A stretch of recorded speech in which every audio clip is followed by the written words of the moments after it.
Heal Squad, you are in for a treat today. Dr. Shefali is one of my favorite humans. I'm obsessed with her. She talks about everything from parenting and the baggage you bring into your parenting to reclaiming your soul, finding your authentic self. Take notes. This episode is so good, and please share it with anyone you think could benefit. I'm telling you, our goal here is really just to help everyone heal along next to us, heal, grow, and just get better together. So we love you all. Please enjoy and have a great rest of your week. Hello, everybody. Welcome to Better Together. When you know better, you get better. I just looked at my little nameplate here and I pulled it over. I'm your Heal Squad fearless leader, everyone. I love that. I'm going to keep it right there.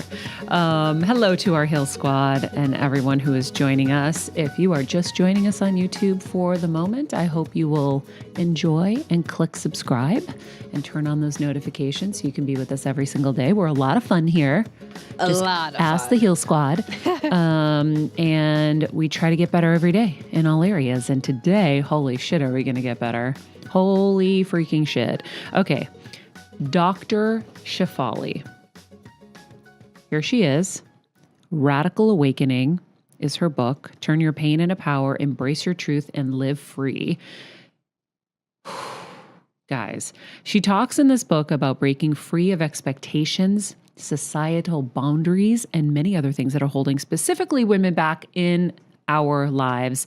And we're going to dive in and figure out how to live free and how to live for ourselves and no one else.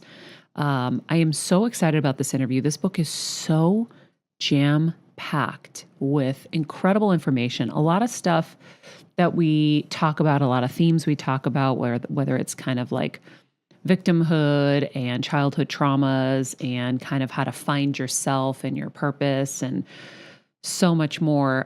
But she talks about soul erosion. Oh, wait till we get into soul erosion. Wait till we get into, the patriarchy, the toxic patriarchy, which, I kind of didn't even know what that was. And I've been hearing a lot of like young kids being like the patriarchy. And I'm like, oh God, shut up. Well, because you know what? You don't know. Oh, totally. You're like, kids holding on to their like little thing that, Yeah. And but anyway, it turns out those kids actually might know something. They're on to something. No, you're right though. That's how I felt reading this. I was like, I had to take it so slow. It's like every line, there was something in every single line. I was like, wait, what just happened? Wait, what'd she say? Yeah. It's a lot. I'm excited. Yeah. I mean, man, guys, I'll read you just like the poem in the beginning. That's just so powerful. So I'll give you the truth. So I'm reading it. I'm like, oh my God, I have to read this to everybody. This is so powerful. This is so amazing. And then as I'm clicking through all the guest research, Kelsey had, there was like a video of her speaking at Mind Valley, an interview with Oprah. Yes, she is Oprah anointed. Freaking Oprah. God bless that woman. She was so far ahead doing all of this so many years ago. Oh, she really like paved the path. Anyhow, I saw a clip and it was like, watch this. And it was Alicia Keys being so moved by this that she had to do it to her Instagram followers. So here I am to you, Heal Squad. There comes a time in the life of a woman when she discards her old ways like tossed shoes in the garbage, when she shreds her lists of shoulds and obligations, and when impossible expectations are burned in an incinerator. There comes a time in the life of a woman when the approval of others, once jewels, now turn to pennies in her sock, when the hunt for another is now replaced by a hunt for herself, and when parental tentacles of traditions no longer define her truth. There comes a time in the life of a woman when her desire to fit in with the crowd dissolves, when her manic compulsion to be perfect vaporizes, and when her obsession to be voted popular eviscerates. There comes a time in the life of a woman when she simply says no more. When facade, artifice, and guile leave her nauseated. Hope I said those words right. And when righteousness, dogma, and superiority repulse her. There comes a time in the life of a woman when she no longer fears conflict, but faces it boldly like a lioness. When she guards her authenticity as fearlessly as she guards her babies. And when she drops the role of savior, knowing she can only save herself. Pretend I read that 3 times. There comes a time in the life of a woman when she no longer cowers in the shadow of her unworthiness, when she no longer plays small so others can feel big, and when she swaps the role of victim for the role of co-creator. There comes a time in the life of a woman when she unabashedly and boldly occupies her ultimate sovereignty, when she finally feels ready to claim her space in the world, and when she redefines compassion as unequivocal self-love. There comes a time in the life of a woman when she finally releases her childlike dependencies on others, when she dares to rewrite a new mandate of living for herself, one that says, I release unworthiness and fear. I divorce servility and passivity. I divest in authenticity. I divest inauthenticity and enmeshment. I end the pretense of being someone I am not. And from now on, I declare, I will ascend into my highest power. I will embrace my greatest autonomy. I will celebrate my deepest worth. I will embody my fierce courage and manifest the most authentic me. The time is now. I am ready to awaken in my renaissance. That is Dr. Shefali. Ooh. I read that like 3 times and sent it to about 14 of my friends. When she drops the role of savior, knowing she can only save herself, when she guards her authenticity as fearlessly as she guards her babies. I liked the swapping victim for co-creator. Yeah. When she no longer fears conflict, but faces it boldly like a lioness. That's where she talks about boundaries and how terrified we are to set boundaries because it creates conflict. Yeah. We're going to learn all about that today. Guys, So good. it is so good. Let me see in here what I want to pull out for you right now outside of that. She talks about kind of the role of the ego, and she talks about the different parts of the ego, like the savior. So conditioned are we to be afraid. We wear fear like a second skin. So true. What will people say? Who will I be without external approval? Will speaking up affect me financially? Oh. That was my friggin' line of all life. Mm-hmm. Will my children be okay? Will I face emotional or physical harm? These are the fears that we have if we speak up. As long as fear eclipses the language of our soul, we continue to be puppets to external forces. I sent Kevin a couple of videos. I sent him a clip. He is like, please, I need her now. Right. Right? Because when you start to read about the savior and all of the different kind of categories you can fall into, you start to see where it comes from. Like she talks about how it's connected to our childhood, to the way parents have been conditioned to parent. It's not the individual parent's fault necessarily. It's just kind of how we're taught.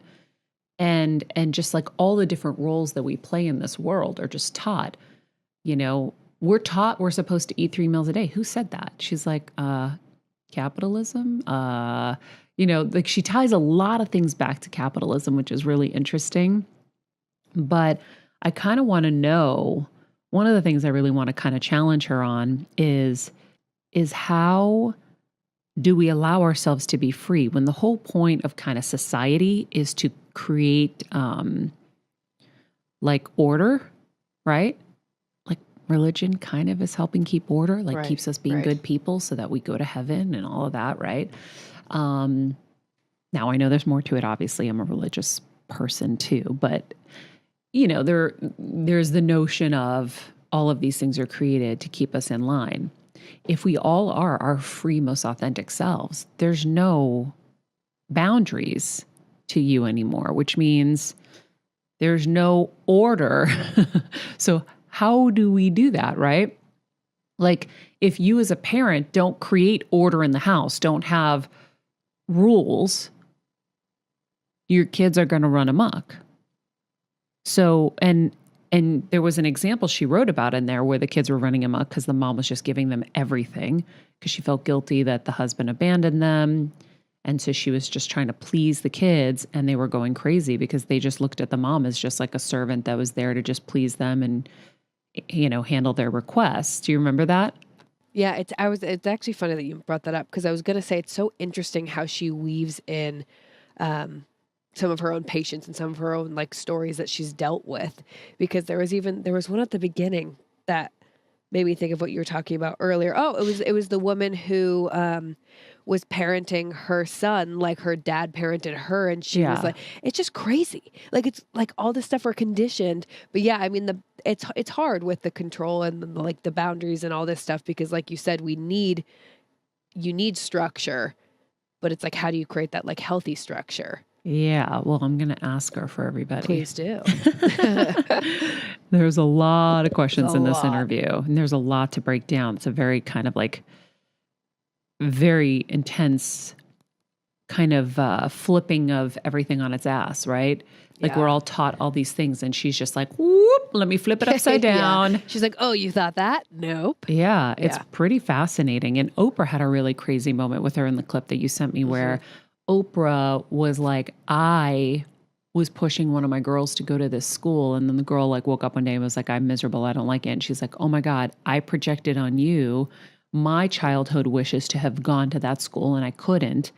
And now I realize that I can open the door, but you have to walk through. It's up to you. You choose. Like you have, like, who's to say that you're better because you're an engineer from MIT and you're making $1 million a year than, my plumber who is saving people from home disasters every day and maybe making a fraction of that.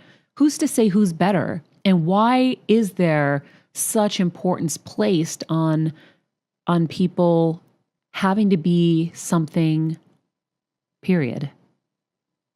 Right? So true. Rather than just being who you are. Yeah. I mean, I just see Kevin, like Kevin was forced out of who he was and has had such conflict in his life emotionally because he wasn't allowed to be himself, right? I was actually allowed to be more of myself in a weird way, even though, because I really like forced, pushed, kicked, screamed, and got out somehow. Like I knew I had to play by the rules for a little while, and I was like, okay, I'm biding my time. At some point, I'm getting out, and I'm going to go be me.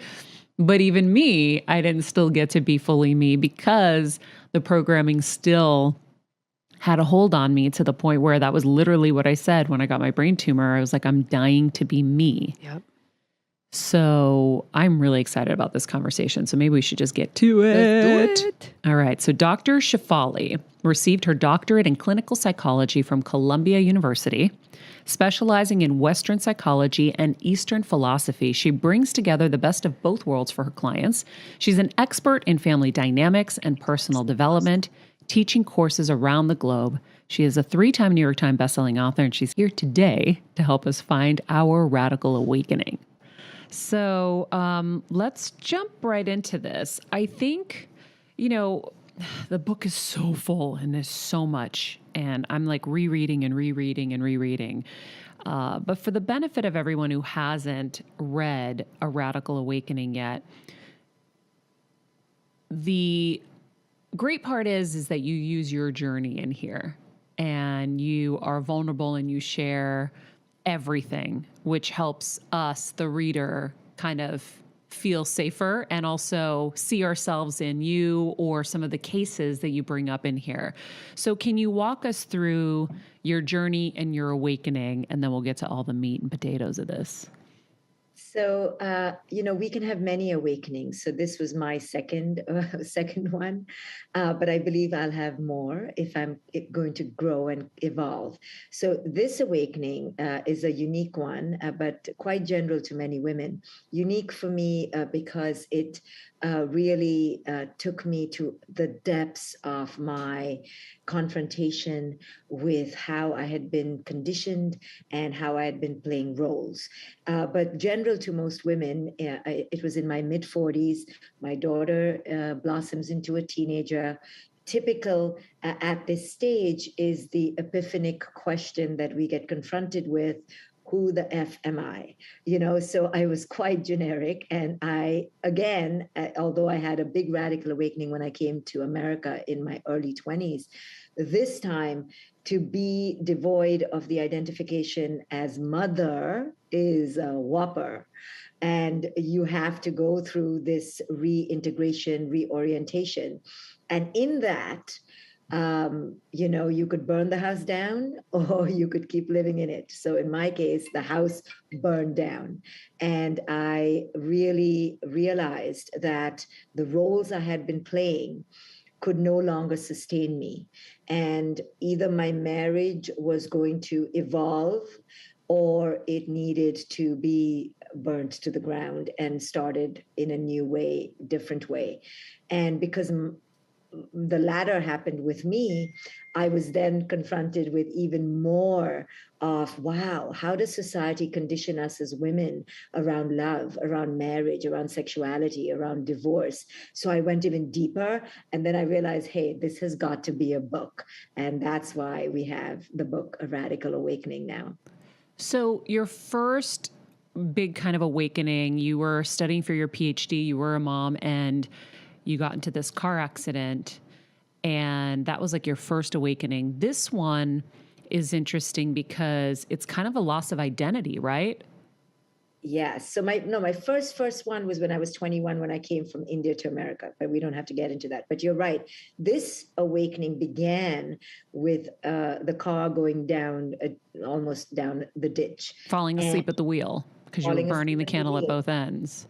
Right. And that's what happens, right? We're not paying attention and life will wake us up, right? An accident, ill health, a dysfunctional relationship.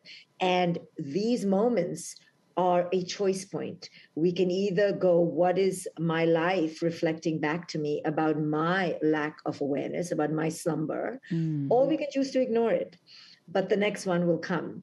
So I did not ignore it because I saw I had co-created this accident, a near-death experience, and I thought I was all spiritual and aligned and studying psychology, but obviously I was not paying attention to a big part of my life that now has come to the front. So if we can look at life as a dialogue and as a reflection of something misaligned or aligned, then we're always allowing our external life to steer us and move us and direct us. So we're in constant conversation. Sometimes that conversation is treacherous. It can take us to scary places.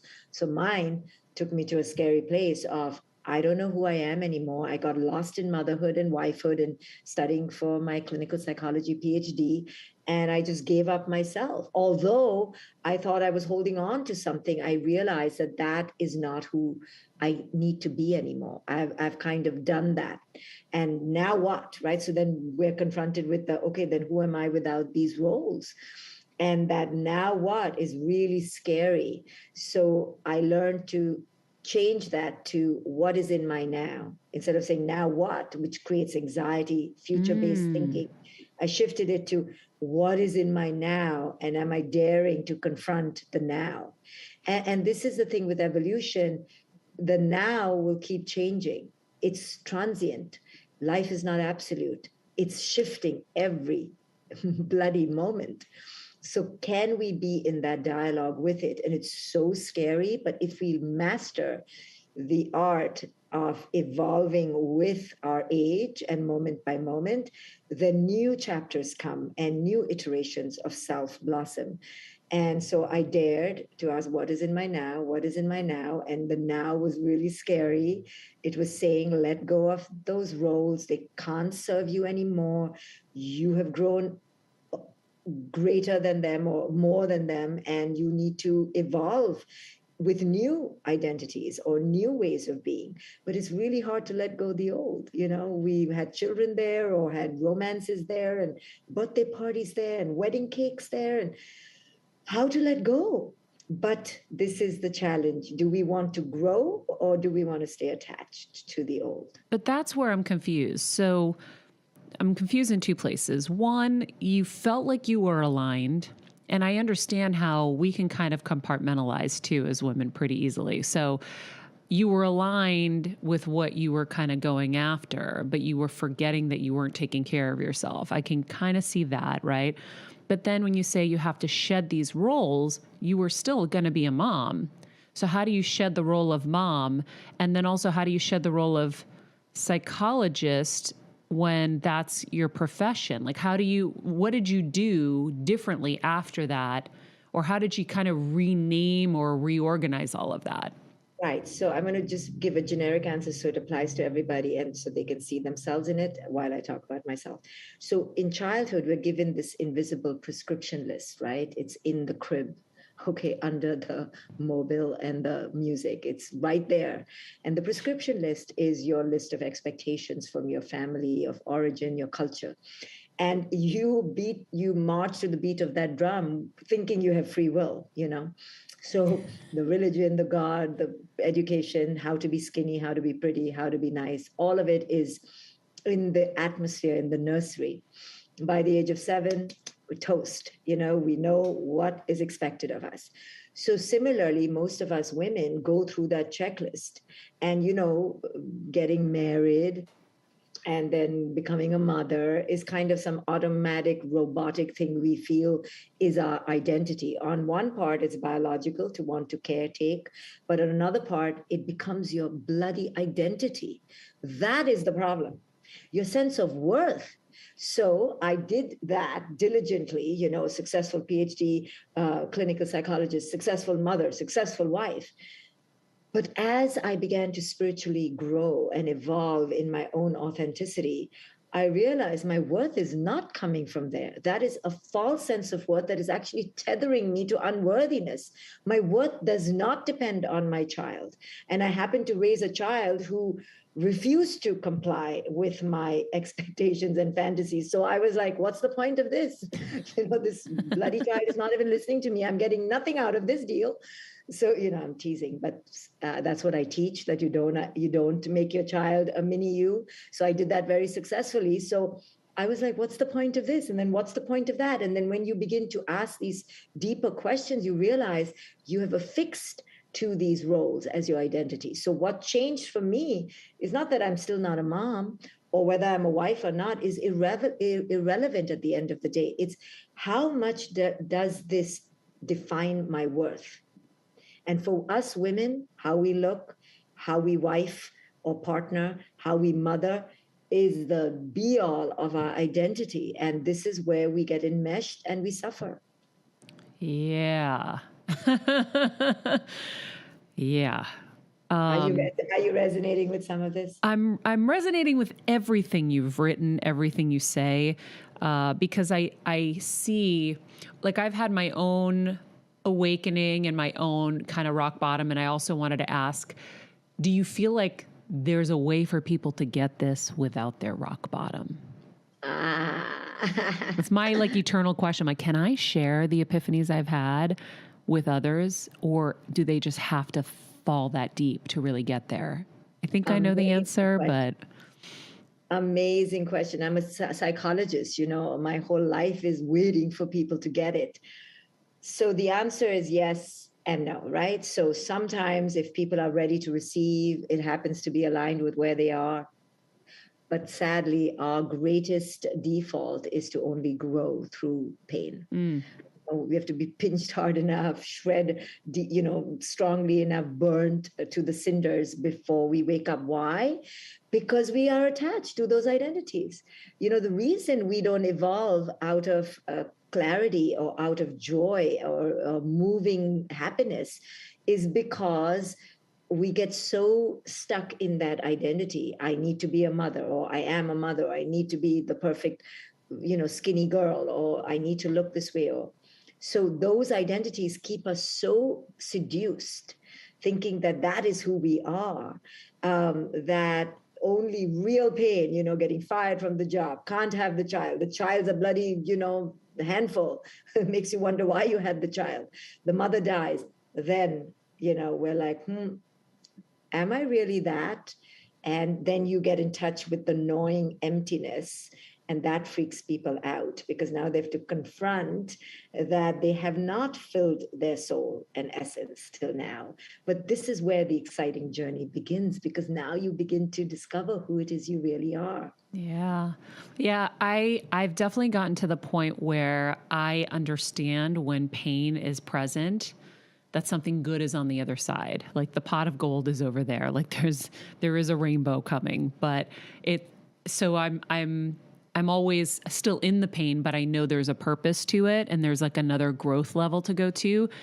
And I think that I resonate so highly with everything that you've said, because having gone through it, I looked around for a really long time and was very lonely because I felt like I knew stuff that nobody else understood. And it took me a while, like through doing this show, to have people on that understood what I was feeling and saying, and kind of creating a new squad of friends and new people who knew that all of this was stupid and didn't fucking matter.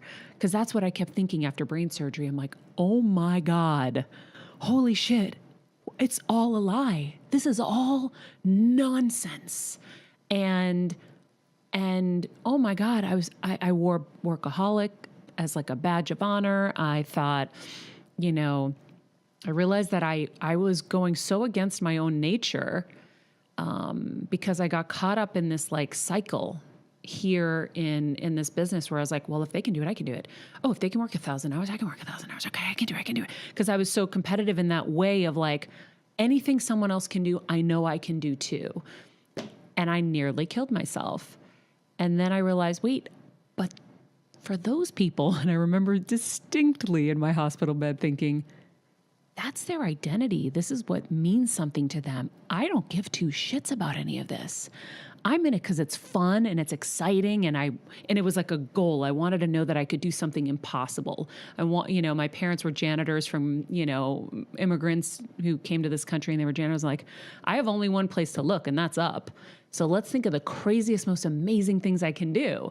But they don't define me in my heart or my soul. Like, so I've had my own awakenings, and my mom just died. I'm having even more, and I'm going through more, and I'm going deeper into kind of the childhood traumas and how they've affected me and the patterns that they've created and the beliefs and all of that. So we talk about this every single day here. I mean, that's kind of like a through line here. So I want to know, how do we find our authentic selves when, from, you said, birth to 7, it's a wrap? Like, that's when we've been shut out of who we are truly, because our parents, unfortunately, God bless them, we love them, are also conditioned and trained to think that this is how you parent, right?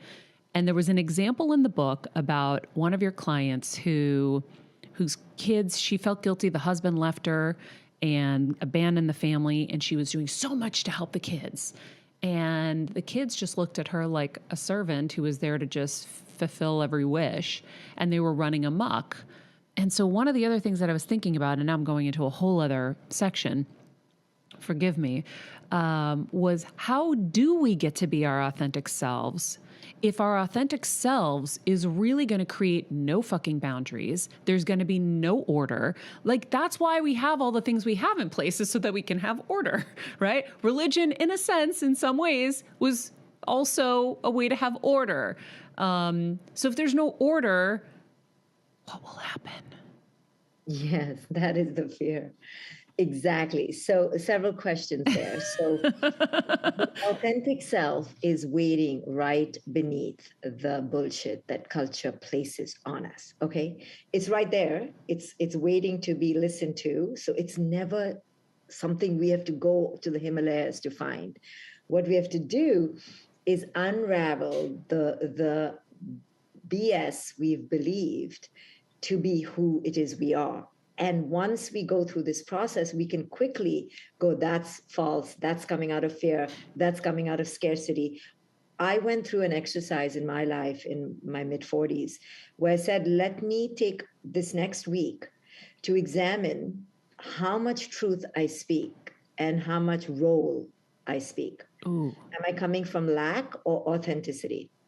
Literally, I couldn't even talk much because everything that was going to come out was from the role, was from the lack. Can you was fear of explain what- that specifically so we can understand the difference in the voices? Sure. So I began to check in. I gave myself the goal that if it's not coming from something that feels real to me, and I don't even know what that really is right now because I'm discovering my voice again, I will not speak. So if it's coming from fear, like what will happen if I don't say this way, then I will not speak because it's coming from something I've not yet understood. It's coming from fear. And I tried it with my then husband and child. I literally was not able to speak because everything was out of, let me just say it because she'll be happy, or let me just say it because then he'll be less nervous, and let me just take care of them, and let me just do this. And so I realized how much I had based my sense of being and worth on this robotic caregiving, taking care of everybody else's feelings, pleasing everybody so that I could be the good one.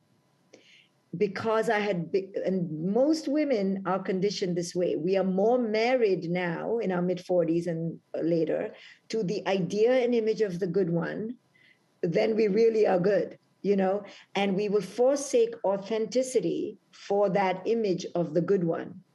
The divorce I did was not against any human being. Poor ex-husband of mine, hardly was to him.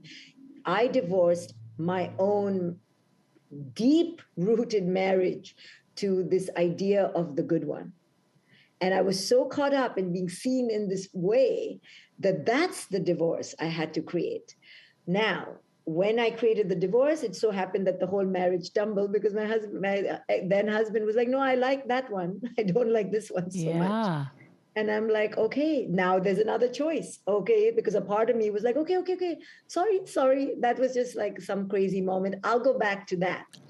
There's a price to pay because now we've trained everybody to like and adore that role. They love it. Yes. So now what, right? And then you're faced with another choice point and another choice point. So asking that question, am I as authentic as I can be, or am I coming from lack and fear? And at least begin to differentiate between the two voices is so powerful to see your inner tape. And then your next question is, well, then without all the rules, then what, right? So these rules are created by institutions, education, religion, parenting. These are institutions that without our realizing has created order. But how has it created order? Created order by making us sheep ruled by fear. If you're not good, you're not going to heaven. Oh, God can see everything that's going on in your little nasty head. And you're always living in fear, oh shit. So same with education, right? If you are not going to get an A grade, the finger is freaking pointing at you from childhood, right? And the kid is like, why the hell am I here? And the parents are like, no, don't worry. If you just follow these 1,200 things every day, you will be happy like me. And the kid is like, you don't look happy, mom. And you're like, shh, don't be a disobedient kid. How dare you, right? The kids are like, what the hell is this life? Everything is like fear-based. So yes, there is order, but order coming from what? From control and fear. So the question is, what will we be without that? Well, of course, then we get more afraid because it seems like the alternative to losing this is utter mayhem, anarchy, chaos, drugs, and orgies, right? That's the vision. It's true, though. Right. If I didn't take the marital vow, I'd be sleeping with my best friend's husband. Oh, really? Oops. Right. So, but this is it, my love. It's not that we go from this to this. What's in between is a rising of consciousness. We're forgetting that the process involves conscious awareness.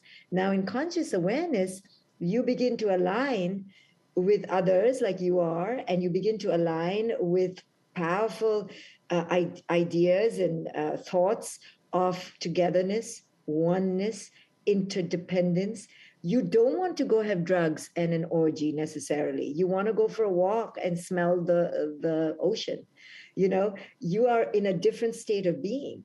So people forget that, and that's how they control us more. Well, if you don't do this, then you'll be going to hell, right?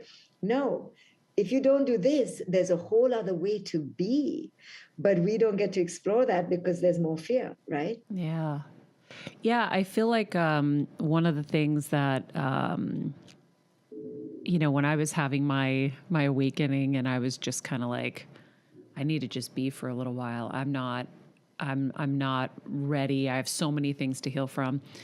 And at the same time, my mom was really sick with brain cancer, and we both had these tumors. And I was trying to kind of redefine success and redefine what I wanted to be and how I wanted this all to look. And my husband kept saying to me, he goes, Maria, you can't forget that the reason you're able to take care of your mom the way you are is because you did do all these things and you did work hard and you do have access that other people don't necessarily.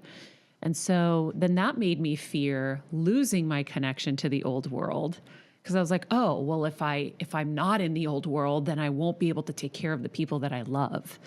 And that has been something that slowly has been sneaking up again. And I'm like, oh, but this is exactly what I didn't want. And I'm sneakily going kind of slowly back, which I worked really hard for 4 years to like hold my like position. This is the new me. And so it's kind of interesting how fear can just dictate so much. Right. And that voice is the voice of the ego, that I call the ego, that is the pattern voice, the robotic voice that goes, oh, what are you doing here? Maybe you should go back. It's better if you go back. And it's a little, hiss of the snake that, if we're not aware, will totally rope us back, because the goal of that ego is to maintain stability within your psychic system. The ego's job is to keep it status quo, because the ego is like, this girl doesn't know how to be a woman yet. Let me handle things as I've always done. But as we evolve, we can talk back to that voice and go, you're really smart. You're really making me afraid and making me go backwards. You can go rest, and I'm going to now take charge. And so in your case, your new voice would say something like, you can still have access to all those people. You just do it through building different relationships. You don't have to go back and work your ass off to the grind again, where you get another tumor. You see, the ego is trying to take you back to that old pattern of scarcity. Yeah. So you can tell the ego, thank you so much. I know you just want me to be the same, but I know I can still have that access. I'll just do it through relationship building, not through work and strife and grind and grime. I'll do it through love and connection, right? There's another way to do it. But the ego is going to pull us back to that old robotic pattern. Mm-hmm. Oh, yeah. I want you to talk about soul erosion. I loved this.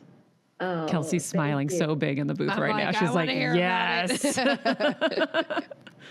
Well, soul, just the word for, that which is beyond what we see, right? The form, beyond our name, beyond our looks, beyond our wealth, our cars, our zip code. That part of us that is connected to something bigger than what we can see. And that part, because this world that we live in, this material world of form that we live in, is so obsessed with the tangibles of life. How much money do you have? How many children do you have? How many cars do you have? That we erode away piece by piece from that deep connection to this that lies beyond the eyes and the senses. Children come into the world very connected, right? People say connected to source, but what that means for me is that they're not yet identified with the world of form. You could literally take a 6-month-old from a Muslim house to the Jewish house, the kid won't protest. They're like, okay, because they don't understand what these things mean. They're not identified. Now, some will say, well, it's because their cerebral cortex is not even developed like us. Well, what's the point of this cerebral cortex, ours, our adult cerebral cortex, when we live in violence and wage wars in the name of God, and we're racist as can be, and we're tethered to our jobs, right? We're not better for having this brain if and unless the brain can take us to wisdom, to consciousness, to understanding, wow, this brain has these traps of this material world. So our soul gets eroded over time to the point where we're blindly abducted from any sense of who it is we are beyond how we've been defined, how our parents see us, the opinions others have of us. And I meet women in my practice who literally in their 50s, they have huge bank accounts, they have successful businesses or marriages or partners. And they're like, I don't know who the F I am anymore. I'm defined by these others in my life. It's a plague. And it's not something we should judge ourselves by. It's just a fact that we grew up in this highly conditioned world. So to reclaim the soul, to have a renaissance of the soul, means now to go backwards. So we have to unlayer all these layers. So we have to unfold, unlayer, untether all that's been put on us. And when we begin to let go, I have this favorite exercise that I do in my own life, which is a rebellious voice in me that says, to every thought that seems seductive, that says, who said? I have a video on Instagram. It gets so many views every time I post it. It's just saying, who said? Right? Just to step back and to just allow a moment of pause to ask, but who said? Who said? And you will see that most of your thoughts come from your mom and your dad, who were not so conscious themselves. And you're like, damn, do I have an original thought? You'll see you don't, because we are so deeply, maneuvered, manipulated, exploited at a young age. So now by asking who said, and willing to shake that, let it go. Can I let this belief go? Can I let that belief go? You begin to free yourself and return to the reclamation of who you once were and your authentic self. Is it best to do that with a therapist? It's advisable to do it with It sounds like it. Who can hold your hand. Yeah. What we're talking about here, Maria, yes, the jolt of awakening happens through the pain portal. That you can't have a therapist by your side. You just don't know when you're going to have the brain tumor or the accident. Okay. But we need to know when that epiphany happens, that, oh my goodness, my life has shattered. Enlist the help of in the old days, it was a trusted elder. Now we have to pay some money. But find a course. I have free stuff online. People have free stuff. Find that trusted person, that voice to guide you through this darkness, because I know I've guided thousands through the dark tunnel. And there's steps that you go through. You go from unconsciousness, where you don't even know you're unconscious, to now conscious unconsciousness, which is torture, because you're like eating the cookies going, I shouldn't be eating these cookies, but you can't stop. When the alcoholic realizes they're an alcoholic, is torture. Now you're like, holy cow, I've been living a total wreckage of a life. But you have to go through conscious unconsciousness, which is the transition phase between the old and the new, before you become consciously more conscious, right? So there's stages, and people like me who do this work can usher you through that tunnel. So don't feel ashamed to hire someone, spend your lives earning. It's the greatest journey of your life. It will take you to new thresholds of who you can be. Agreed. As I continue to do the work every week, and continue to find things every time. You talk about how the kind of societal norms and the constructs and the institutions, a lot of it was based on capitalism. And I thought this was really fascinating when you start breaking it down. I was watching your Mind Valley speech, and I was like, whoa, I guess I never thought about it like that. Right? And you're like, who said we have to eat 3 times a day? Who said? Exactly what you just said. Who said? There we go. Who said that you got to match your clothes? Like, who said that you're supposed to get married and have kids? Holy shit. I'm going to say who said all the time now. I love that. But I want you to kind of educate everyone on that part of it that maybe we're not really realizing, because I think now we understand that some of our childhood programming runs our ride. We understand that perfectionism runs our ride. We understand some of that stuff. But the capitalism end of it is kind of interesting. Okay, I have lots of other shockers too, but we can go with capitalism. But it's connected to religion, and I could offend people, but just talking straight talk. The reason why capitalism and religion work so well together, because religion is thou shalt suffer, and capitalism is like, oh, you suffering? Here, I have the drug. You understand? It's all like kind of woven. And education makes you feel like shit. And you're like a loser by the age of, 8. So, you're just learning to consume. Now, then comes the parent, okay? The parent who is like beaten by life has this idea that their child will be their badge of honor. Never mind, I've been a loser and I'm not really happy, but my child, I will make successful and happy. So we start on the parenting journey with so much zeal and ego, which is what most of my work has been about, popping the parental ego, which has been a lot of fun. So I'm sure, especially in the millennial and Gen X world. Oh, man. Oh my God, but my generation, oh my God, we are like, we thought we knew how to parent, and then I come and I poke all the bubbles and parents can't stand it. However, so now the parent is even more vulnerable than that 18-year-old, because the parent has a renewed sense of their ego. They've been beaten down, but they're like, no, I will give my child everything that I didn't have, because they have this delusion that, my parents didn't do it well. I only had 65 things to do a day. I'm going to give my kid 165 things to do a day. And the capitalist culture is like, these bloody parents, they are the best captive audience. We'll just keep preying on them that if they did X, their kid would be a superstar. If they just did this, their kid is going to be happy. That's why, you should see these parents these days. I was kind of like them, but now every generation is more on steroids, because capitalism preys on the parents. And I call it the parenting industrial complex. Like we have the prison industrial complex.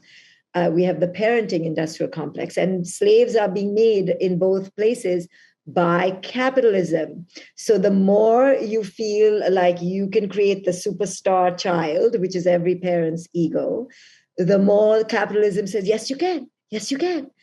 So where, we used to send our kids to the grassy courts, the basketball court around the corner and just put a hoop. Now we have to send them, to the travel team that goes to France every year. And, they have to speak 3 languages and stand on their head, the SATs used to be for college. But now you don't only just have the SATs, you have the APs. And, it's fascinating, okay, to watch how the standards keep compounding. And then COVID came, and my daughter was supposed to do the SATs when COVID hit. And my entire parenting life, I was resisting the SATs, okay, because my whole life is like anti-establishment. But I was, at the end of the day, also going to succumb. I was like, what to do? I want her to go to college because I want to be free. So she has to do these damn SATs. And I was dreading, because it's inauthentic to me to tell my daughter, you have to do the SAT. So I was practicing the frown and the wagging of the finger. And then luck had it with in my year, I almost began believing in the angels. My year, COVID hit, and there was no SAT. Now. And the world went round. Isn't that crazy?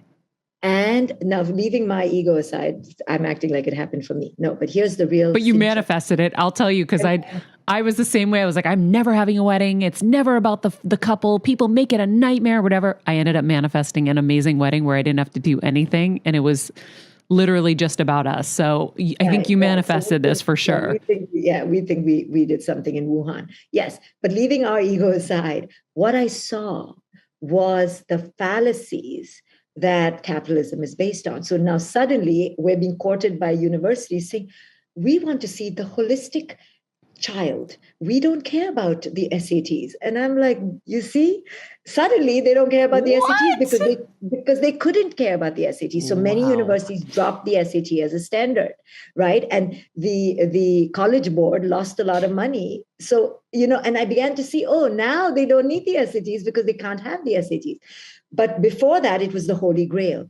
So many of these things we take as the Holy Grail, but we little realize that we've been seduced by capitalism or by religion or by education, whose main goal is to keep us feeling unworthy so that we consume the religious doctrine for salvation, or we consume the drug of choice or the Louboutins for salvation, because without feeling miserable, we wouldn't consume any of this. Imagine if we lived with an abundance mindset from youth and that divinity was already within us. We didn't have to go to a place to find it, or we didn't have to have drugs to feel better about ourselves. The economy would collapse. Religion would no longer be needed as much. So they keep the ball rolling by making sure we feel miserable. So unworthiness then is the predication of the economic system. And not being good enough. Yeah. Which I guess is the same kind of thing. Sure. Right. Women are being told, oh, look at your earlobe. Until I went to my cosmetic dentist, I didn't even know I had crooked teeth. I'm like, I need to stop coming here. I just came for whitening, and now you're telling me I have crooked teeth. Now I have a complex. Now I want to straighten my teeth. See how you got me to spend $6,000? Yeah. So it's a never-ending web, right? Now women want to, they're looking at the skin behind the freaking earlobe. That'll be injected soon. And we'll be taking pictures and comparing. There's no end to this. There's no end. Look at us. There's no end. So until we wake up ourselves in our own private lives to say no more, and we begin to choose with discernment and begin to play to our own tune, we will be caught up in this tornado, and it's going to just spit you out at death. So how do we do that, right? Like I wrote, how do we do that when we have, part of it is how do we set those boundaries when we've conditioned everyone around us to expect a certain us? But then how do we go live our truth in ourselves without just being lonely? Again, now you've gone to some big extreme. Yeah. You're like, how do we live our truth without being alone all the time? Yeah, because everybody is in the rat race. That's what I kept seeing after my surgery. Everyone else is in the rat race. Everybody else is under all the falsehoods and the illusions, and they're all trapped in this vortex. And I was out here, I'm like, what the fuck was I in? And how come nobody else sees this? And please tell me there are other people that see this. Well, now I have people that see it. You see it. There are certain people that see it. But in your everyday world, there aren't a lot of people that see it. Right, 100%. So it's the matrix, and you realize you left the matrix, and you're like, now what? You're floating in space, and you haven't met your other tribe yet. It's what happened in Plato's allegory of the cave. One of them left and said, hey, the sun is causing those shadows. Come see. And nobody left the cave. So there will always be one. And then one, I call it one is a million. So when I left the matrix at 21, I was like a death to myself, because not only do you realize your life has been a lie, you then realize you have nobody now to hang out with. Right? Yeah. So as I began growing older, I was like, God damn it, I'm going to create my own community. So I began to create my own community and began to teach what I teach and show other people. Do you see the matrix? Do you see? Come join me. And I brought one person over and another person over. And now you have people. See, you are there and you have your friends. There are enough. But those who are out of the matrix are not easily found because we're hiding, we're like, we don't want to be part of that. So through podcasts like yours, through raising your vibration, writing about it, you have to spread your tentacles a bit, but people will connect. You and I have connected. When I write my book, people come to me, and the ones who come are those who also have been leaving the matrix slowly but surely. Yeah, I know. It's a question that I get asked by people a lot, because a lot of people come to this show who are in the midst of their awakening or want their awakening, and they always feel really lonely. I'm like, I get it. I was there. And you have to find your people. But I think it's really hard to first identify a lot of it, right? Which I think the book does such a great job of helping you kind of get to that place where maybe you are noticing some of this stuff, and now you're like, oh yeah, that's me. Oh, Savior? Uh-huh. Yep. That's me. Especially the lists you give. Let's go to Savior for a second. Here, I marked up this book so much. There's so much writing in here and so many pages. Here we go. Those of us who are saviors deflect the loss of our authentic self by focusing on others. My husband really connected with that. I've sent him so many things. He's like, I can't wait to read this book. Once we see the true needs of the neglected child we can go on a quest to meet them. I loved that. I really loved that. Because you start to see that the neglect is what creates the new self, right? Yeah. So the neglect creates the pattern, the need to save. But now when you begin to transform, you don't go and save, you go inward and go, why am I feeling like I want to save? There's something inside me that's feeling really small right now, really scared. Now you tune into that and take care of this instead of playing the robotic role to go and act out from this neglected place. Yeah. I think my husband and I have both been neglected because we feel like we have superhero capes and it's like, you have an emergency? Here we come. We're going to go fix it and save it right now. Right. So let me ask you, what does that emergency create within you? When you feel someone's in an emergency, it's bringing up an old wound, right? Yeah. I think the quickest thing is like you feel needed and you know you can, right? So for me, I have this thing where if I know I can, why wouldn't I? Like, why wouldn't I help someone when I know I can? Right. Well, just because we can doesn't mean we must, right? So many reasons to not help. One, it could drain our energy. Two, it could not, they didn't ask for help. Saviors go and then later on I say, but did anyone ask for help? And they're like, no. Yeah, you gave that example of like seeing the person at the bus station.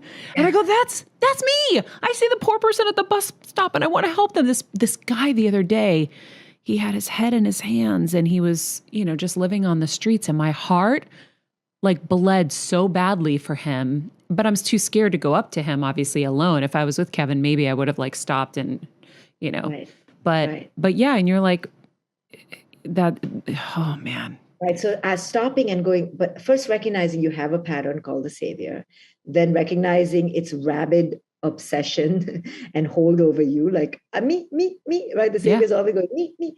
So realizing you're always wanting to put your hand up and stopping that instinct to becoming conscious. Why? Is it my business? Did they ask for help? Now, this may sound cold and like you're not compassionate anymore. So saviors will be like, I don't want to lose my compassion. And all I'm saying is you don't have to lose your compassion, but please lose your overindulging and your over rescuing, because half the time you're not needed. You're freaking messing up the situation. You're draining yourself and you're crippling the other. And Talk really about what's that. going on is you're not comfortable with yourself. Yeah. You're not comfortable with the situation being messy, because from a young age, the little girl or little boy in you learned, oh my God, terror, this is chaos. Let me jump in and fix it. Competent people are saviors. So like you said, because they can, they do. Mm-hmm. Yep. That was a big line I said after surgery. Just because I can doesn't mean I should. Exactly. I loved this whole thing where you said, my giving allowed me to feel significant and useful, valid and worthy. My giving allowed me to not confront my own pain about the other's pain. My giving allowed me to ward off the discomfort of tolerating the unknown. My giving allowed me to feel superior and competent, powerful and in control. My giving attracted broken people to me, allowing me to continue the cycle. My giving allowed others to depend on me, which gave me a sense of power. My giving allowed me not to learn to be a receiver. And my giving meant I could distract myself from my own self-care. The giving is so self-agendified, right? And that's what I teach givers, because givers are beautiful people, no doubt, okay? But the givers are also self-agendified. The agenda is like, say thank you. Yeah. Aren't I amazing?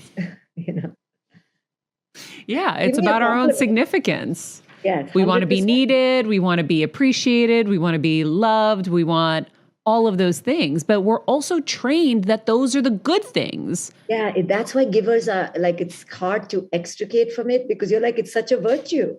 right? We've been told it's a good thing. So it's a little confusing, but you have to like get clear about your giving being full of agenda and how to give without the agenda and how to give without really needing to give. You know, you give when it's an overflow, you give when it's natural. You don't give because it's your instinct. Yeah. You know? And you don't give when you're empty. Yes. That's for sure. So this is a really cool one. Since we good women find it intolerable to be the bitch, we continue to be what our ego has trained us to be. Compassionate, kind, understanding bigger than the other who just dumped their stuff on us. So none of us want to be the bitch. We're trained to be the anti-diva, the anti-bitch, the anti all of these things. We're supposed to be kind of the martyr and the one who'll like go down with the ship to help everybody else. And I know there are so many women who listen to this show who are literally ill, falling apart, and are going to do it until the very, very bitter end because that's what they're trained they're supposed to do. How do you peel us back? How do we get okay with being the bitch? Because maybe that's where we're supposed to be. I don't know. It's better than the other way. Right. It's not so much that, you know, we should go be the bitch. It's that we have to become comfortable that sometimes people are not going to adulate and kiss our toes, and that's okay. That's what we have to get comfortable with, that people are not going to like us. People are going to be upset. And we have to tolerate that and learn to be okay being called the bitch sometimes, you know? So it's not that you have to go be the bitch, but that you have to learn to be okay being seen as the bitch. That's really hard. It's easier to be the bitch, but to be seen as the bitch, oh, no, because that goes against, you know, we're supposed to be this Mother Teresa, right? Like yes. you said. So practice, you know, tell your friends, call you bitch all day and like, and practice going, okay, I'm okay being called a bitch, but it's something you have desensitizing to really ourselves. I like that. And I think people in your profession and mine, you know, I get so much negativity as well as positivity that I've learned to become neutral now through training and not feeling the need to defend myself and actually seeing it as something of a badge of honor that not everyone likes you. Because if everyone likes you, then you really don't have much of an opinion and you're just appeasing everybody. How can everybody like you? I mean, it's impossible. So learning to not like everyone, and that's okay as long as you don't act out on it in hatred, and okay to not be liked by everyone as long as no one is abusing you. You know. How did you get there, though? It was not easy. This was my tough one because I love to be the good one. You know. Yeah. Well, we're trained as young girls. Like my dad always said, Maria, you got to be a good girl, and everybody, you know, like. They conditioned me to have to be perfect for everybody. Yeah. And it really mattered what everyone thought about me. Yes. So then what do? You go build this persona and you go build this whole version of you that is going to fit all of that. And God forbid you have an opinion. I mean, luckily, I was a little rebellious in a good way where I kind of fought and I was like, okay, I'm going to do it your way. And then when I'm 18, I'm out of here. I'm going to go do it my way. So I knew I was in my cell and I was just waiting for my time for my release.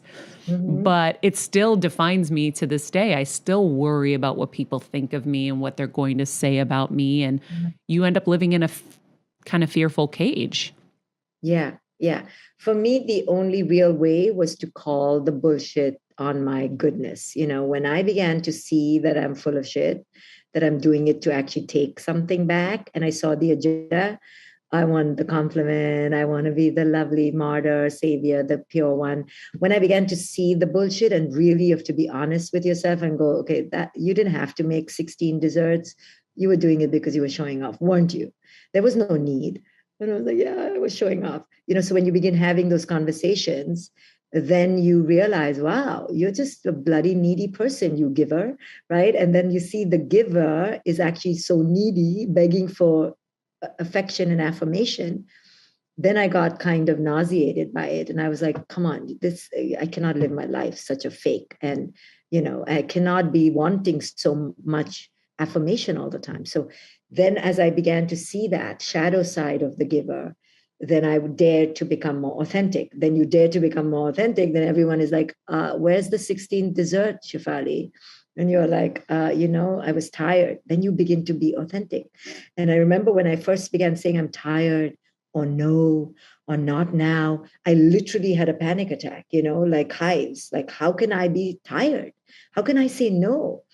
But you have to, but then the prize is your authentic voice. So I say you have to pay a price for everything. So the price for the prize of authenticity is making people unhappy. And yes, you'll be called a bitch sometimes. Wow. I had that moment recently with Kevin where I started realizing, I'm like, ooh, there are some lies in here. And it was really a hard conversation. And it was hard just because I had to admit things where I was like, I'm really starting to see things like inside of me very clearly, and I don't like them. Yes, yes. I went on a 2-year hiatus from being a host for dinner parties. I mean, all my friends were like, okay, this cannot continue. Whatever you're going through, can you please stop? Because this is not fair. Where are our parties? I literally stopped the old me for 2 years. I took a moratorium. I called it a moratorium. I took a moratorium for my marriage. I just didn't take a moratorium for motherhood, but I did it less and less. And my daughter protested. She's like, where's my mom? Hello, she's supposed to come clean my ass. Where is she? Yeah. And I was like, what have I created? People's expectations. Yeah. And I had to rid them and myself of that loop.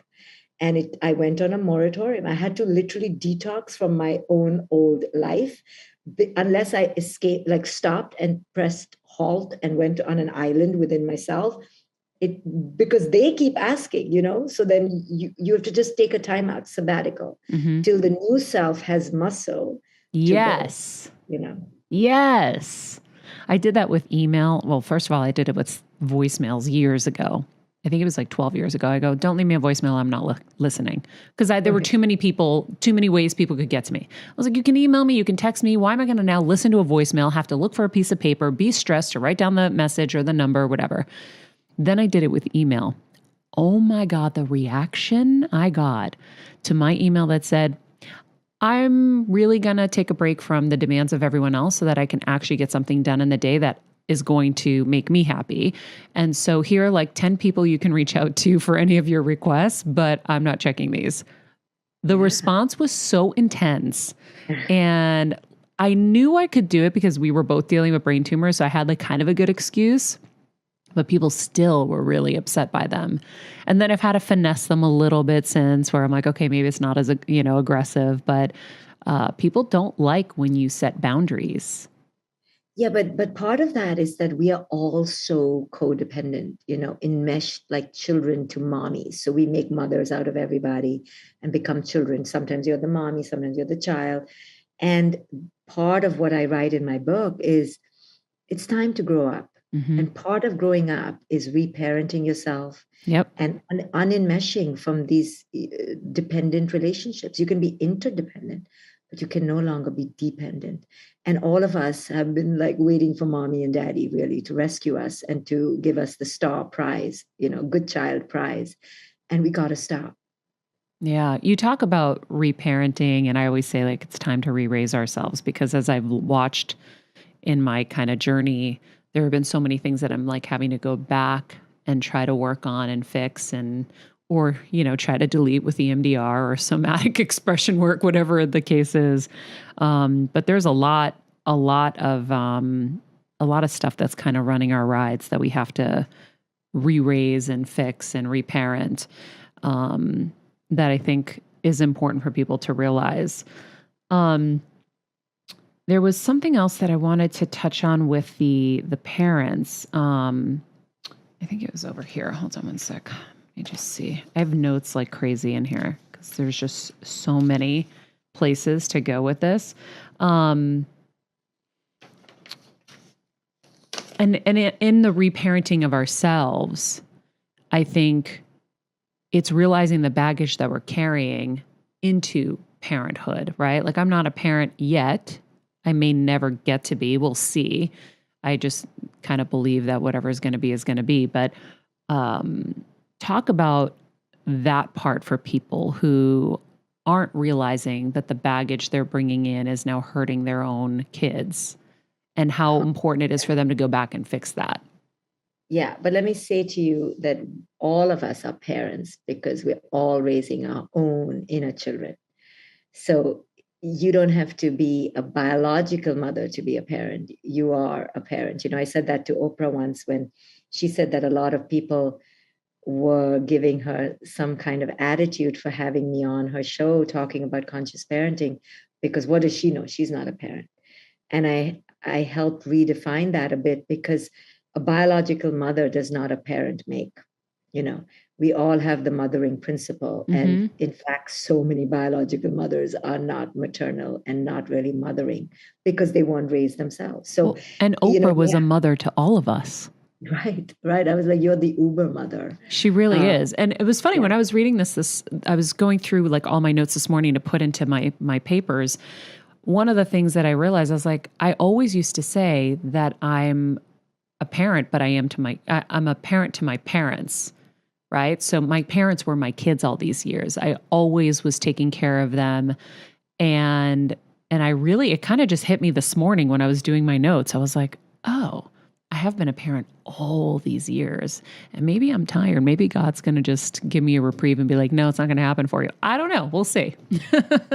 So what you're doing is really stepping back from the form of how it should look like and understanding that the energy has always been in you. You've always been mothering, right? Sometimes they're little babies that come from your womb, and sometimes they are your parents that are older. There is no fixed identity of how that should look, except culture puts it on. Mm-hmm. Now, of course, biological seems to be the main way to do it. I could only have one biological child. And the flack I got for that was enormous. Like, only one? I mean, then I began to apologize. I'm sorry, I'm talking about parenting. I only have one. I'm like, bloody hell, it's bloody hard to have one. It doesn't matter. It's hard to have zero, hard to have one. It's all hard, and it's all the same. At the end of the day, the biggest illusion is that you're different because of becoming a mother. And while the mothering journey, of course, alters you, but it's not that you're in any way different because you're better. You're just different because it takes the life out of you. And now you have, wreckage on your stomach and tire tracks everywhere. But it's not this idea that you'll be more happy. And parents get to that, they go, oh my goodness, who said I was going to be more happy? I thought I would be more happy because I was raised the superstar child. Now I know there's a biological component to it that could be real. But the real task is to find worth, find joy, find fullness without that as well. So if that happens to come, you're not living through it. It's just an addition. Mm-hmm. And many parents have child number 1, 2, 3, waiting for Godot, and it never comes. But that's just like the whole myth behind success in life. Like, I'll be happy when I get this. Exactly. It's all the same kind of thing. It's all the stories that are being told to us and fed to us. Yes. That happiness is something that we'll only get if this. And then when you become a parent, you're like, I'll only be happy when my kid is happy. Then the kid has to be happy now. It's a never-ending set of conditions that we spiral in and we don't realize we are. Mm-hmm. But yes, so parenting oneself. So how do we help parents realize that they're putting their baggage on their children? Very hard. It's only when the kid is stark raving crazy or stark raving anxious that the parent is willing to accept the possibility that it could be them. Oh my goodness, no one is more defensive than the parent.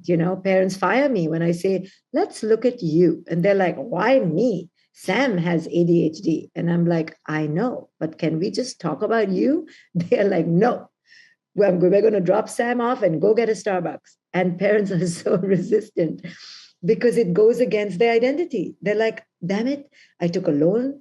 I left my school. I left my job to have this kid. I put on 10 pounds and now you're going to tell me it's me? Mm-mm. So parents have a real strong wall up and it's hard to chip away. That's my job, Yeah, I know. I had a friend whose baby just kept passing out and they didn't know why. And they're taking it to all these doctors. And I said, she doesn't realize it's her. She has so much anxiety. And she's revving like this every day. I'm like, how does the kid not feel that? The kid's just passing out.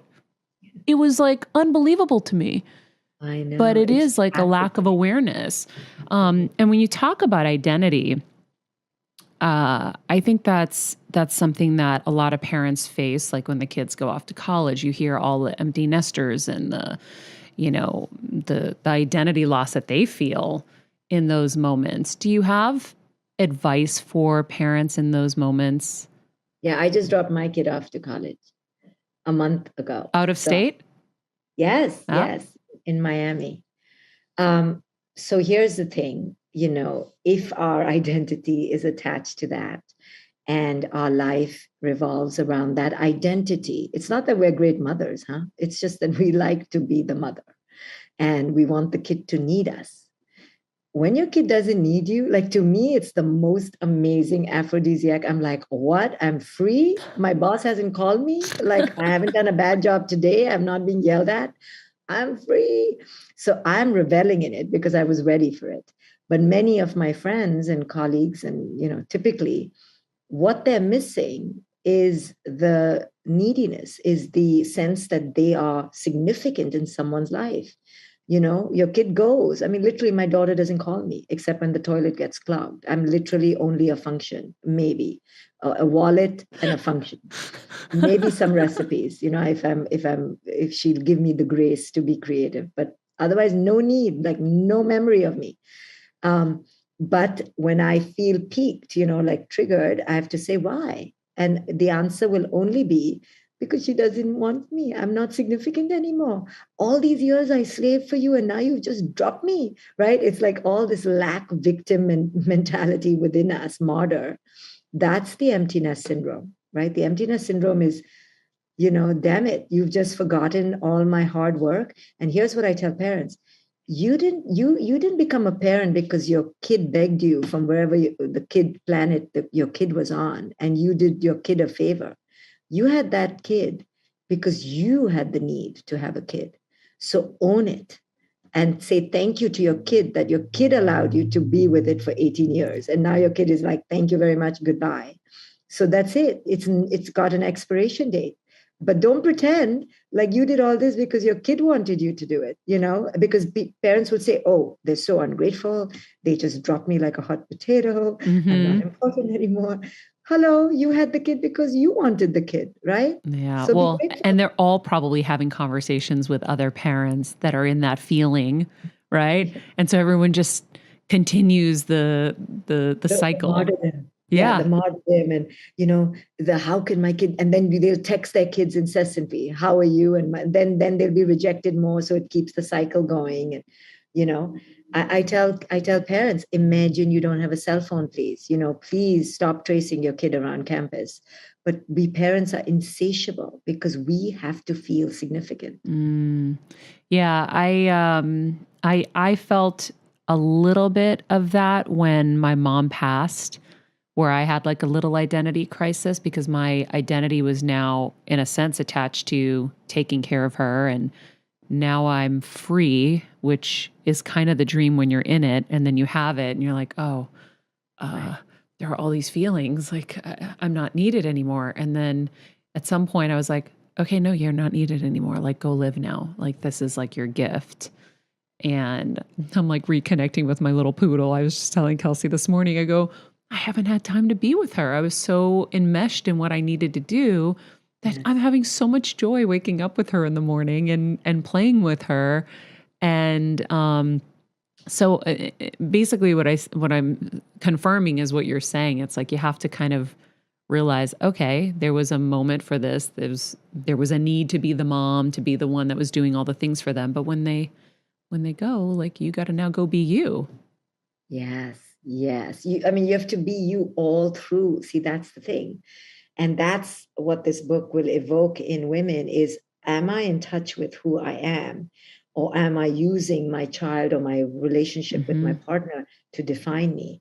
And putting ourselves in the forefront is not an act of selfishness, but an act of saviorship to other people. Like, you're letting them be free of you. The more we are in our own power, it's not a bitchy or selfish thing. It's actually the most selfless thing, because you're getting people off your payroll and off your, needing to pedestalize you. So when we think we're being givers, we're actually also, when we're unconscious givers, tethering that person to our giving, and they're slaves of it.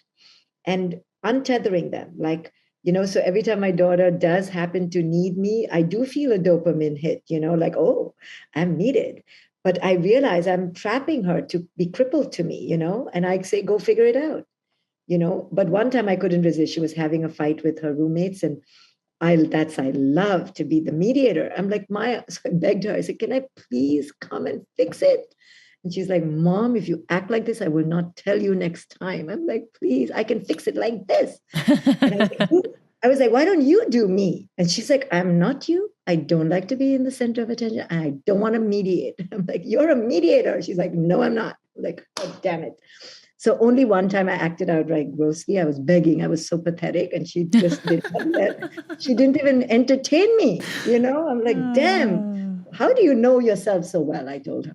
But yeah, so you do get that hit, that rush, that addiction that, I'm needed. We're addicted to being needed. Yes. We women are pathetic. Yes, yes, yes. And you do such a disservice because they can't figure it out themselves. Yes, yes, yes. Wow. Do you feel like this is whatever. Do you feel like you've worked through all of kind of your childhood stuff at this point? Do you think you've knocked over every, cone, looked underneath and dealt with everything? Or are you still in process? No, I still have some, but I know my boulders, I know the boulders in front of me, but the boulders will keep showing up as triggers. Okay. But the pathway to worth becomes shorter and quicker. And each time you touch worth faster, you ignite the flame. So my goal in life is not to not have triggers and be some bodhisattva under a tree. My goal is to have a quicker pathway to abundance and radiance and, power. So you can't be devoid of triggers, Yeah. I mean, you really can't. So that's not even the goal. It's not perfection. And I want to be human. I don't mind failing. I don't mind saying sorry. But the pathway to worth is getting shorter as I age. Which you don't look like you've aged. When you keep talking about when I was in my mid-40s, I'm like, how old is this woman? She doesn't even look like she's 40 yet. What's going on here? So, okay, I have one last personal question, and you can tell me if this is not something that you want to talk about. But when you say you divorced from the idea of what that wife was supposed to be, and you kind of now were in your moratorium and you figured yourself out, did you find that were you happy that you divorced yourself from him, or did you regret that later? So specific and general, one has to be very careful that when one touches emancipation, one doesn't burn the house down with aggressive gusto, and kill everybody. Yeah. So my instinct was to say, fuck you, I'm out. But that was my alter attack to the good girl. It was just the rebellious girl. Yeah, but I think that's such an important thing to say to people, because when they listen to this, they're going to be like, yeah, let's burn the house down. Or when they read the book, because I feel those feelings. That's why I'm asking, because sometimes we act in the moment of discovery, and it's a little too early because you haven't let it set in. And so I teach people, and I know this, to sit with it, right? Don't be beguiled by the counter reaction, because it's still just a reaction. So now I have to sit with it. I have t-shirts that say sit with it. So I sat in it for 2 years of really trying to discern, am I just going from good girl to bad girl? You know what I mean? Or is this authentic girl?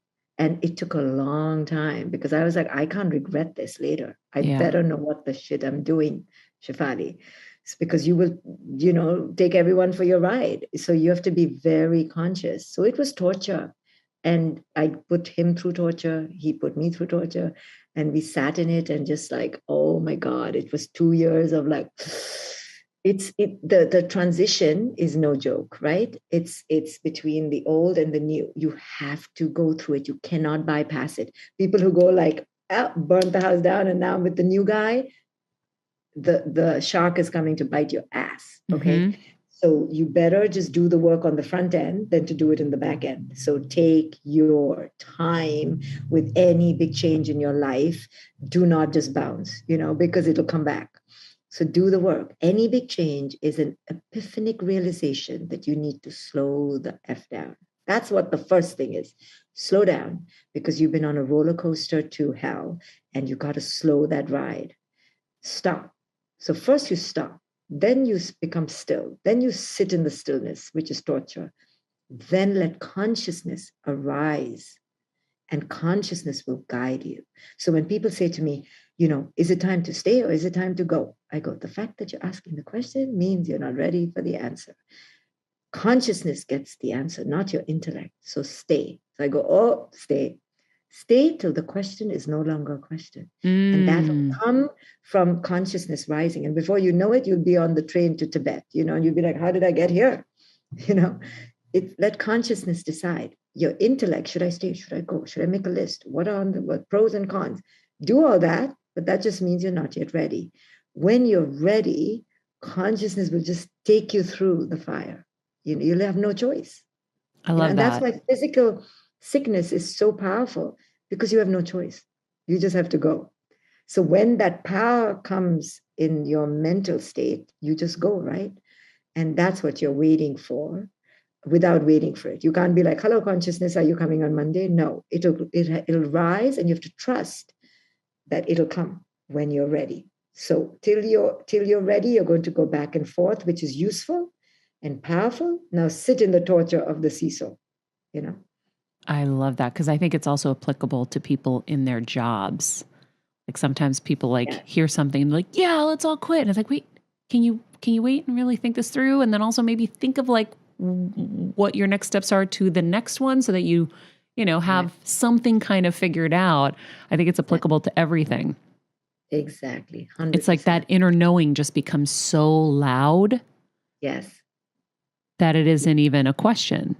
Right. So you have to know that when the inner knowing has not yet arrived, that's a knowing too.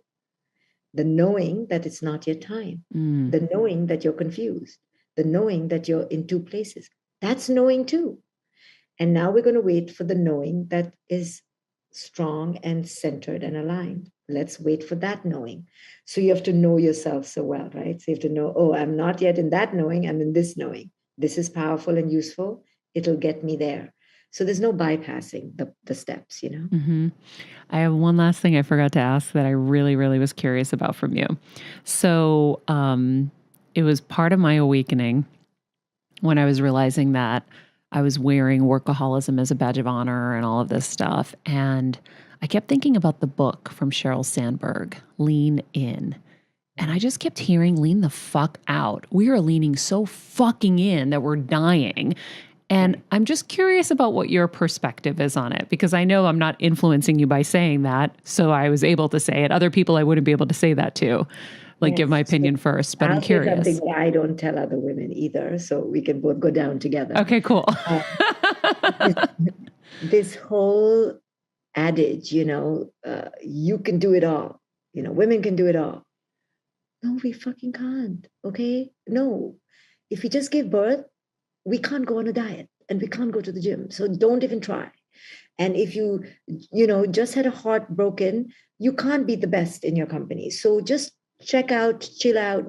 This idea that we can do it all is lovely, but it's become our, stick that we're dancing to. And that's become our oppressor. No, we can only do what we can do. And so just do whatever you can do and let the other stuff go. My entire PhD, 7 years, I was overweight. I was like, I have to eat pizza to keep my eyes open. And I was breastfeeding and I had a baby. I'm like, how much more can I do? But the voice was like, you should also take care of your health and go to the gym. I couldn't. I literally couldn't. I needed a timeout where something had to give. Something has to give. And how about that be the mantra? Something has to give. Mm-hmm. What is it going to be today? instead of you can do it all, right? So every day we're like going to the grind, Whew, how much? We women already are conditioned that way. Now we need to do the reverse. Like, okay, now what can you not do today? Yeah. What have you not done today? Yeah, I know. I literally wanted to write the book, Lean the Fuck Out, because that's how I felt whenever I thought of that. And I understand like the nuance where she was saying like, we should be powerful women and we should be able to like ask for the raise. And there is so much good in there too. But at the other side of it, it felt like it was reinforcing kind of that programming for us to be everything. And when I know the worst problem we kind of suffer from is we're everything to everyone and nothing to ourselves. And on top of it, we're not telling men to do it all. When have you ever asked a man, how do you juggle it all? Right. Never. And these women, these working moms at home with COVID children, children being homeschooled, I beg them, I go, can you please fail at homeschooling at least? Like, why is homeschooling becoming your biggest project? Your poor kids, let them get a C grade this entire year. Like, something has to give. We're in a freaking pandemic. So mothers are trying to, be the best teachers now and be the best gym coaches. I go, when my daughter was in 11th grade during COVID and the gym teacher was telling her she's going to fail, I was like, really? Like, we have to go to like gym now? I have to like tell you to get up and go and do some sit-ups? Like, something has to give, and the education system during COVID was unrelenting and teachers were burning out because they were still being asked to maintain the same standards and the parents were burning out. So, we have to learn at some points in our life, big transition moments, drop a couple things off your agenda. You can't do it all, look like a slob, be a slob, eat like a slob, and just stay alive. Sometimes that's the holy grail. Yeah. Well, I think that's what I keep trying to show everybody is that, so that mom who's trying to be now the perfect homeschooler, the perfect gym teacher and all that, who's suffering in the equation? The mom. The mom who's supposed to stay like healthy for her kids in a sense is letting herself slowly die and get sick, like, because eventually it's going to accumulate, right? I talk about the accumulation factor. Like, you can only do so much before it starts impacting yourself inside, mentally, physically, emotionally, and spiritually. And then you're not going to be able to be the perfect mom.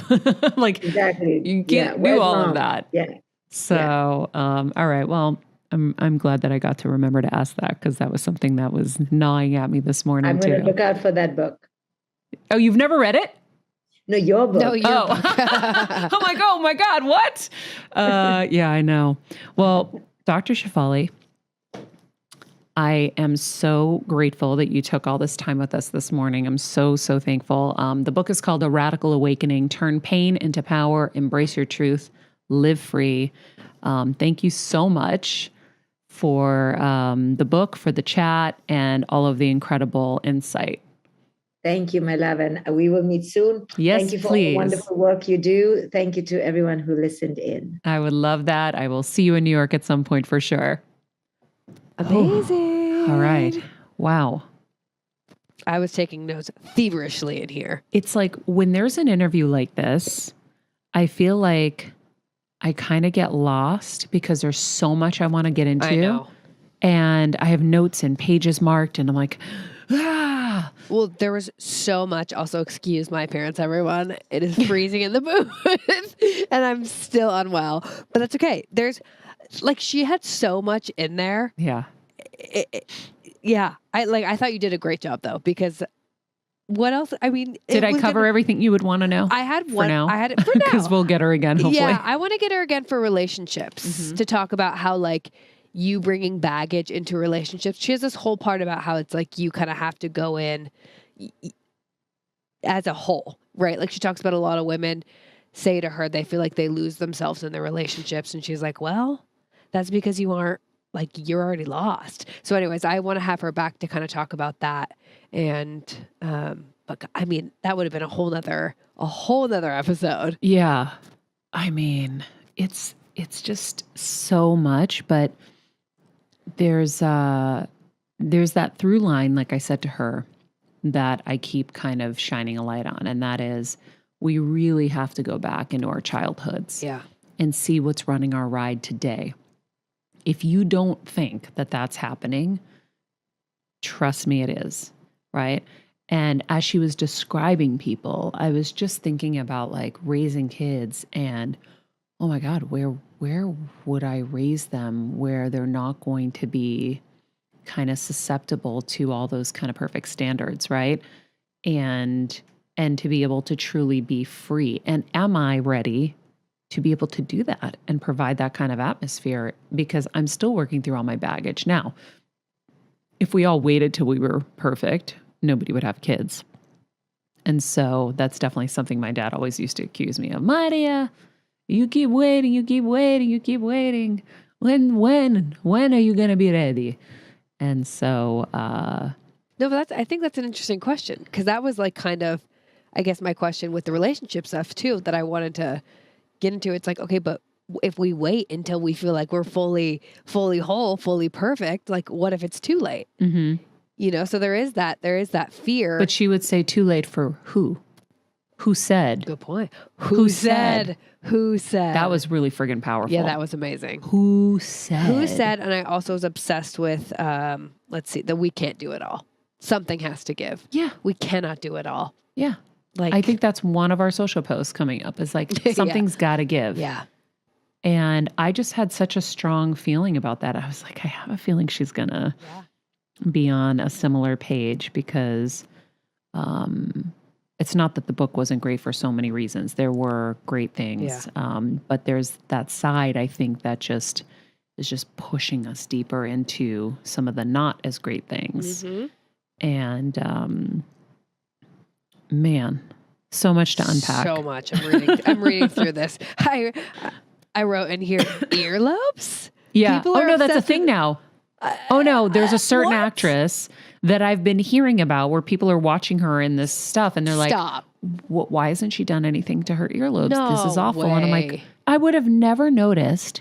And all these people are pointing it out now. And I'm like, oh, people notice that stuff now. That's insane. I know Kris Jenner got her earlobes done. I watched that episode of the Kardashians and I was like, I'm sorry, what's wrong with your earlobes? Yeah. That's crazy. I literally had no idea. That's wild. Anyways, that was one of my things.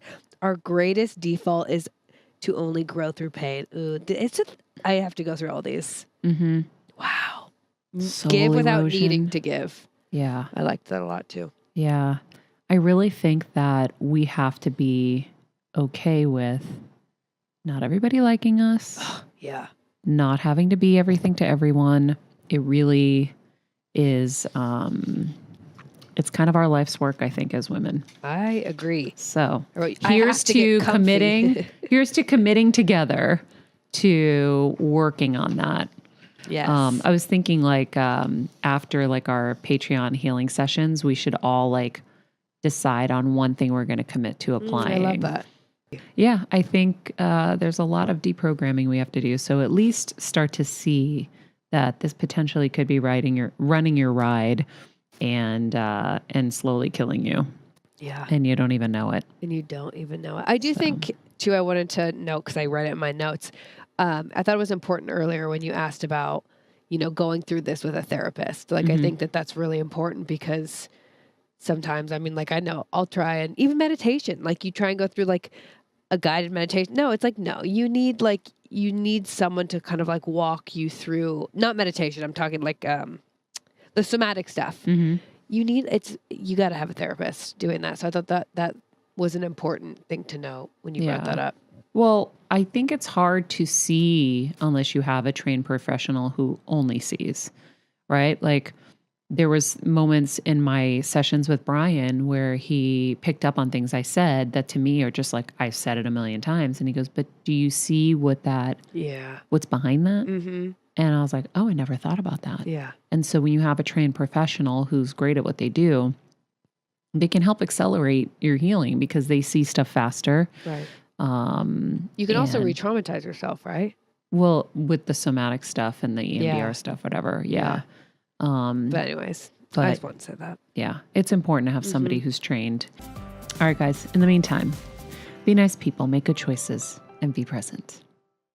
This podcast and all related content published or distributed by or on behalf of Maria Menounos or mariamenounos.com is for informational purposes only and may include information that is general in nature and that is not specific to you. Any information or opinions expressed or contained herein are not intended to serve as or replace medical advice, nor to diagnose, prescribe, or treat any disease, condition, illness, or injury, and you should consult the healthcare professional of your choice regarding all matters concerning your health, including before beginning any exercise, weight loss, or healthcare program. If you have or suspect you may have a healthcare emergency, please contact a qualified healthcare professional for treatment. Any information or opinions provided by a guest expert or host featured within website or on company's podcast are their own, not those of Maria Menounos or the company. Accordingly, Maria Menounos and the company cannot be responsible for any results or consequences or actions you may take based on information or opinions.